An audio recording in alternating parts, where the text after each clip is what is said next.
So be ready for the dictation in 5 seconds. The imposition of president's rule, once a frequent and politically motivated tool of the center, has declined considerably since the 1990s. This welcome shift is a consequence of S.R. Boumai, the landmark judgment, the rising influence of regional parties in national politics, and public revulsion to its misuse. In recent years, its application has become rare, reserved for genuine constitutional breakdown or severe internal security challenges, such as in Manipur. On Friday, President's rule was extended thereby another 6 months from August 13, but few would contest the extension as the center is struggling to find a durable solution to the ethnic conflict following the resignation of N. Biren Singh and the fall of the BJP government. There has been a discernible but fragile calm, a crackdown on militant groups that had operated with impunity has reduced open violence, and some families displaced since May 2023 have begun to return home.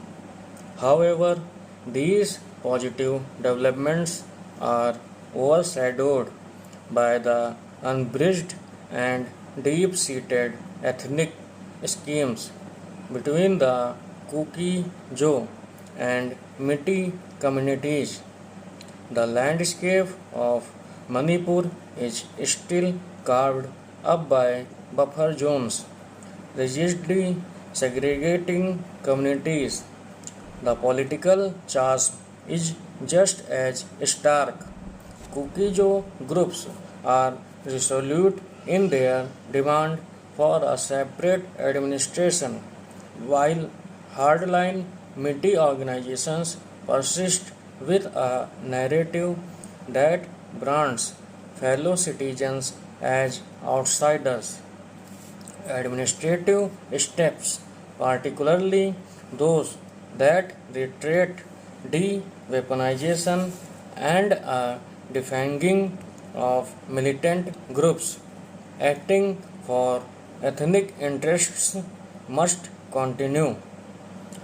They not only break the aura of impunity with which these groups function, but will also encourage moderates to raise their voices for reconciliation.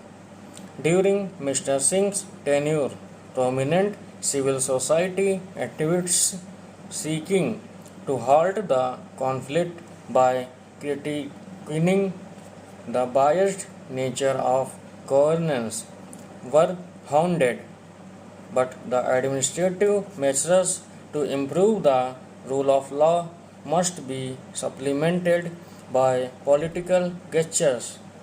The BJP enjoyed support in the valley and the hills when it was selected, but has been unable to bridge the ethnic hostility.